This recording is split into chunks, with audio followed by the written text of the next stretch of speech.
Hello and welcome to another one of our wand building tutorial episode videos. Today our main topic of discussion is the summon barrier and summon wall, well, summon platform and summon wall. And hopefully by the end of this video I would have convinced you of how powerful they really are. Right? So just to quickly look at the description, summons a short-lived obstacle, summons a short-lived bit of ground. Now, they're not very useful normally. However, I have added a teleporting cast, which will cast it on the nearest enemy, as well as long distance cast. And already I will, just by casting it on the statue, as you can see, these damage numbers are from suffocation. Right? So that's already one method of using these to deal damage. Normally they are just used for platform or as a wall, but you can deal massive amounts of damage, well, on some creatures, but it might take longer if an enemy has more health. And if you look at this scary looking wand, I'm going to showcase all of these modifiers that have a good synergy with the summon platform and summon wall. So let's first take a look at the summon wall. I'm just going to showcase one method of using it. I have a double cast. You can ignore the glimmer, it's just for show. And then I have a summon wall and long distance cast. So double is going to cast these two things and then an energy orb. So if I cast it, you can see it summons a wall and then a projectile. Now I'm just going to use these. I have 3 different wand builds which utilize the wall aspect. If I go to the mountain, I have again my summon wall, long distance cast, and then piercing damage field with pollen. It's a very powerful build just on its own, but in this case the summon wall is not actually doing the damage but is providing protection. So if this guy would like to come, he wants to attack, but I block him off and then obviously damage him with the pollen. Right? Again, it's just piercing damage field with pollen. The wall adds protection and the pollen goes and does the damage. Very effective. But the actual work is coming from the pollen, not the damage field. I'm gonna chuck these off and show another wand build. Again, heavy shot, triplicate bolt with homing. He wants to shoot me, but I block him off. And then I block him off again. So you can obviously see that this spell is very good for blocking off an enemy and doing the damage.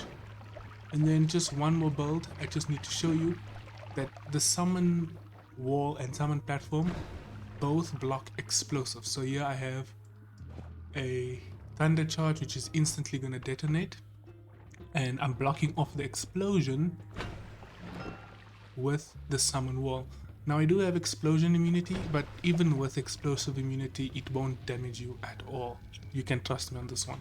As long as you're standing behind it. Very effective, as you can see, for defensive purposes only, right? So for just pure defense, it's very powerful. Now there is one more thing. Again, it's just so deadly. And if you've maybe not used this before, I don't blame you. It does require a little bit of creativity to utilize, but I hope that I can show you some more of its uses. So we're gonna ditch this wand now. Here we have another wand build, which is not focused on dealing damage, but more on defensive capabilities. So I'm gonna quickly explain what it does. I have 2 long distance casts that's firing 2 things. Now you need to kind of pay attention here. So I have Nolla and Return. Nolla and Return basically is going to instantly teleport me to the location. And then it's firing Delayed Spellcast. Now, if you've never seen this spell before, I also don't blame you, because in majority of cases it doesn't have much use. A magical phenomenon that casts 3 extra spells after a short time. Now, because it has Nala, it's going to instantly expire and cast a summon wall and a summon platform, as well as Circle of Vigor. So what's happening is I'm instantly getting teleported into the wall, which is actually a protection mechanic. If I teleport into the lava, I'm healing, but also you can see I'm not taking any new damage. If I am taking damage, it's flickering very slightly. I'm just gonna go and give Pit Boss a visit. And I'll show you why it is so effective. Hello there. And as you can see, I'm being protected from his attacks completely, because I'm inside the actual wall. So I'm protected from all damage while that is happening. It is a bit finicky, but just for the sake of showing you, that was one other build that I wanted to show off. But again, this is not really summon platform doing much. That was just another use that I wanted to showcase. Now, just going to enter here 1 second. What I wanted to show off are these modifiers that you see on my second wand. Now, if the wand looks a bit scary, don't worry. We're only going to go through them one at a time. The main reason why summon platform and summon wall seems to be so underutilized is because you can't think of it as a normal projectile, right? It doesn't have travel time, it doesn't have projectile damage or anything like that. I mean, even the game, its own classification is listed as type utility, and I'm pretty sure that they are not unlimited by default, because I do have unlimited spells. So you need to kind of think of new ways of making them useful. However, having said that, they are legitimate projectiles. So just to show you, you can add modifiers. However, some modifiers wouldn't make sense, like Bloodlust or Ping Pong Path, Heavy Shot, Homing. Those kind of modifiers, which are everybody's favorite, don't really make sense. So you need to start getting creative with the type of modifiers you use. I'm not going to use Nuke Orbit. I just wanted to show you these 4. But now I wanted to get the orbits out of the way because I don't really like using them. These are the modifiers that I found to be very useful. Obviously glimmers work as well. Let's start with the damage field. You cannot see it, but it is there, right? It's still there. Can you see it now? So without the glimmer, you can see it clearly. Now the reason why damage field is so good is because normally when you cast damage field, the enemy isn't in the damage field long enough, right? So I'm just gonna get a suitable candidate. And remember, teleporting cast is making sure that it spawns on top of the enemy, and then because it's a solid piece of terrain, they're going to be stuck inside the actual terrain. Now Steve has a very big hitbox, so he's gonna try and run away. But in 3 casts, I managed to kill him. Let's just go and find more enemies to bully around. As you can see, it one-shotted him basically. And again, one shot. I'm just gonna remove the glimmer. They're getting killed instantly. Just don't trap yourself. Again, they're being one-shotted mainly because they are not being allowed to move outside of the damage field, right? So I hope you can see how powerful this is. Damage field alone is doing so much, and the barrier and the wall is stopping them from moving out of it. They're not even getting a chance to actually stop me. And again, teleporting cast is what's actually doing a lot of the work as well. So that was damage field. Let's move on to Venomous Curse. Venomous Curse does similar thing, but it takes a little bit longer. As you can see, it takes about like 2 or 3 ticks for them to actually take damage and then die.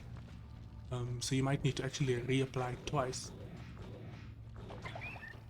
It is a bit glitchy, so you might have to recast it, but it's quite effective, you have to admit. So that was the damage field. Now next they have freeze field. He's taking massive freezing damage. Now I made a post recently where I showed the white summon barrier, and freeze field was a major component of that. So if you guessed freeze field, that was what was actually making it white. There is some other things though that was included, I'll show later. Now most enemies in the game are susceptible to freezing damage, so freeze field will be very deadly against them, but most mechanicals aren't, so you have to be aware of that. Necromancy also works, but you will need some other form of damage to make it work. So as you can see there, the corpse is following me, but I'm using the damage field to actually do the damage. Necromancy makes that when you kill an enemy, their corpse will follow you around. It's not really that useful, but I mean it is working, so I wanted to show it off. Right? Then you have Petrify. It's not too good, but it does work. As you can see, that these rocks coming from Petrify.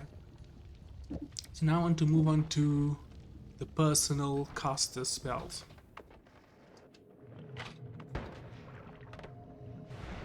What these spells do is, whenever a projectile hits an enemy, it will put some effect onto them. So if I show it with this, it's not cooperating. Let's just go to Steve. You can see that when he was hit by these walls, he had a gravity field, and then you can then come in with your own projectiles. However, gravity field is the least interesting one of them. We look at the fireball thrower, tentacler, and lightning caster. Let's just put Steve out of his misery. He seems to be taking the damage. I'm not sure why, mainly because I think he's resistant to those explosives. I'm going to just show off one of them at a time. So again, it's making them fire it out. Now generally I don't like to use the personal tentacles because they're not that powerful. Personal lightning cast is one of the better ones to use because almost every enemy in the game is resistant, not resistant to explosive damage. They're getting basically hit in one shot. Mechanicals will especially die very quickly because they are very vulnerable to electrical damage. Can I have my heat?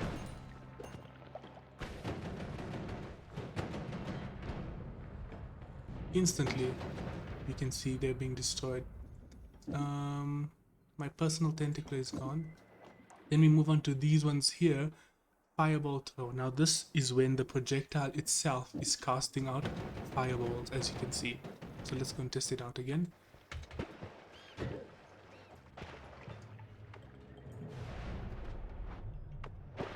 Personal. Now the reason why these are a bit less useful is because even when the enemy is dead, the projectile will continue to fire out. Then you have personal lightning thrower.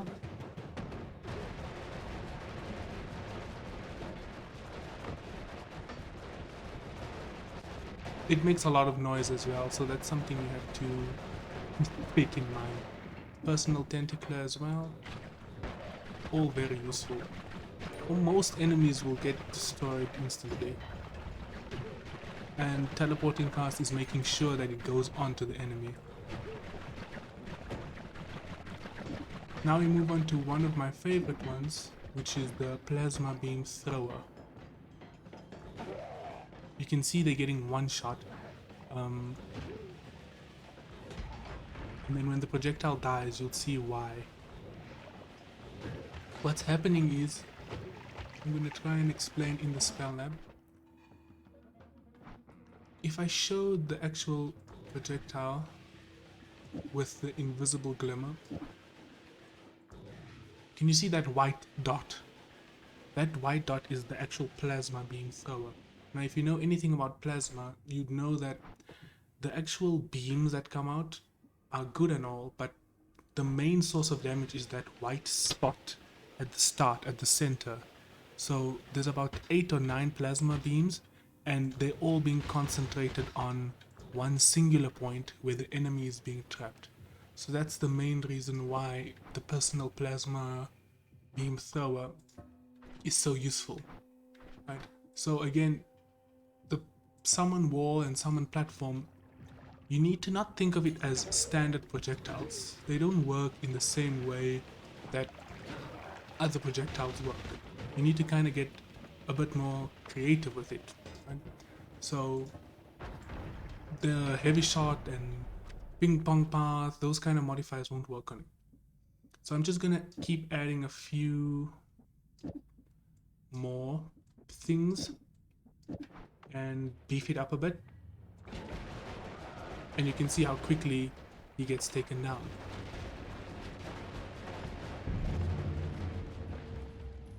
Let's find a few more. Almost instantly they're getting destroyed, mainly because they're being forced to be stuck in all of that damage. If you think about normal projectiles don't really, an enemy can avoid it, or they can have shields, or you know, any number of reasons can stop them. But because the teleporting cast is forcing the projectile onto them, they have nowhere to escape, really. I mean, it's a very effective way to just clean up very quickly. And in the vault you have many enemies with different resistances. All of them just get taken down very quickly.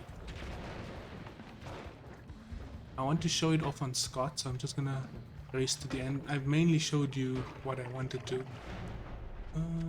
We can add in a few more, but it's actually unnecessary. Any singular one of these will deal massive damage. Hello, Scott.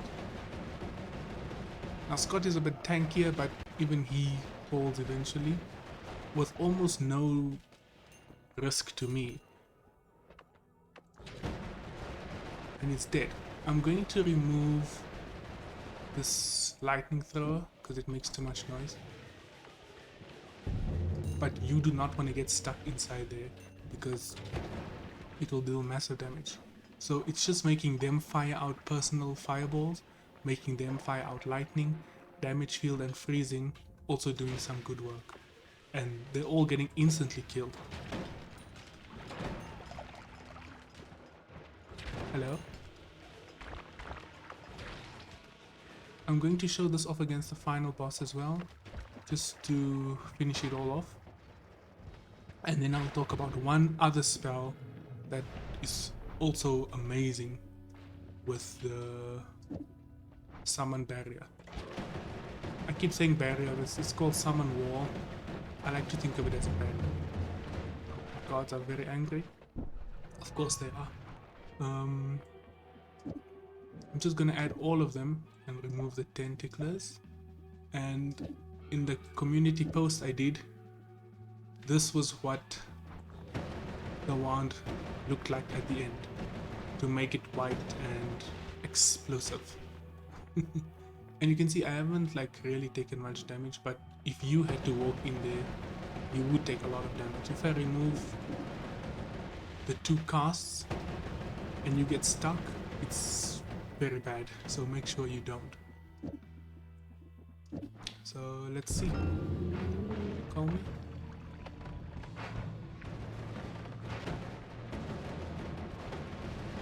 He's following me, he's trying to kill me with my own spell. But he falls as well.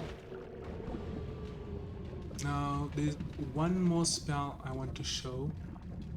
Let's just go to Hisibase. That you can also add on. Now these are just modifiers that you can normally find in any biome, and most of the time when I see these modifiers I don't really get too excited. And even when I see summon wall, summon platform, teleporting cast, you don't think of it. You don't think too much of it actually, because when have you ever seen these spells and got excited and like, oh yes, this is gonna be a game-changing run?